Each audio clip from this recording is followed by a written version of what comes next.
We begin with breaking news and what the mayor of London, Ontario is calling an unspeakable act of hatred.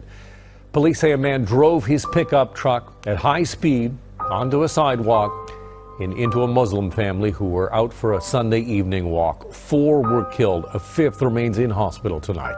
The magnitude of such hatred can make one question who we are as a city and who we are as Londoners. The family that was struck in London yesterday was allegedly targeted because they were Muslim. Now, the National Council of Canadian Muslims says this is another example of Islamophobia. They're calling this a terror attack and asking it to be treated as such. The victims, 3 generations of the same family. 4 were killed. The youngest, a 15-year-old girl. Bodies strewn dozens of meters down the street.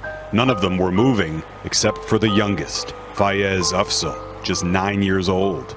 He was found lying on the ground.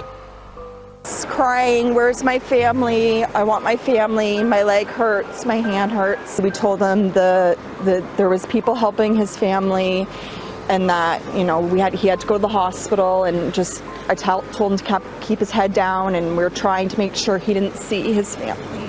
It's terrible. Knowing that, you know, there's a kid, multiple kids, it's just, why? They were just out for a walk.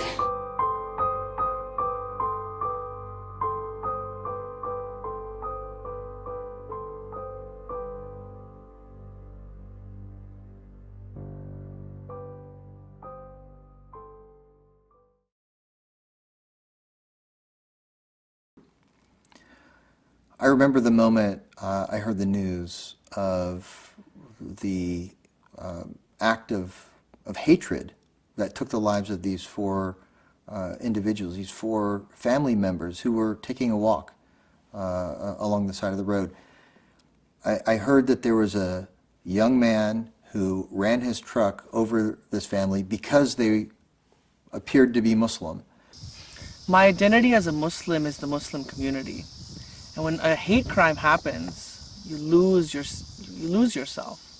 What does it mean to be a Muslim? What's the point of my parents, my grandparents coming to this country, being in this country, but we're victims of a hate crime? In this day and age, when we have so much technology, when cars can drive themselves, but humans can't drive their emotions, where people are massacred in a hate crime and they become national news. I mean, this was my family. This wasn't anyone else. And I lost who I was in that moment of grief. When I first heard the news about Arjuman family, I cried. I was in shock, to be honest. And I felt angry. I felt angry and sad. My daughter, she came to my room and I was like crying and stuff. So she asked me, why you're crying? So I told her about the news. And she asked why, though I told her there's a lot of people who are angry from themselves, so they take it on other people. And I try not to tell her, and there's people who hate, and I don't like to talk about it this way, but I mean, I explained to her what happened, and she asked me why this guy did it, and I told her because they're Muslims. This is how I explained to her. And some people, they have hate toward each other. A reminder of a recent history that is dark and ugly. From 2013 to 2019, the National Council of Canadian Muslims tracked more than 300 incidents targeting Muslims, including more than 30 acts of physical violence. The year 2017 stands out, 72 attacks that year alone. Worst among them, the bloodstained nightmare of the Quebec City mosque shootings.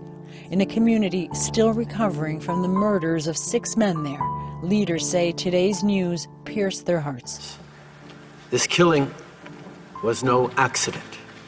This was a terrorist attack motivated by hatred in the heart of one of our communities. Yeah, initially you think, yes, we have to hate this person, we want them to pay for what they did. But after a while, when you think about your faith and you think about your connection with God, and you realize that hate doesn't solve anything. We can hate that person, but that won't solve anything. So what we need to do is unite and then show people that we won't retaliate. We will unite and show people that we can be much stronger if we unite.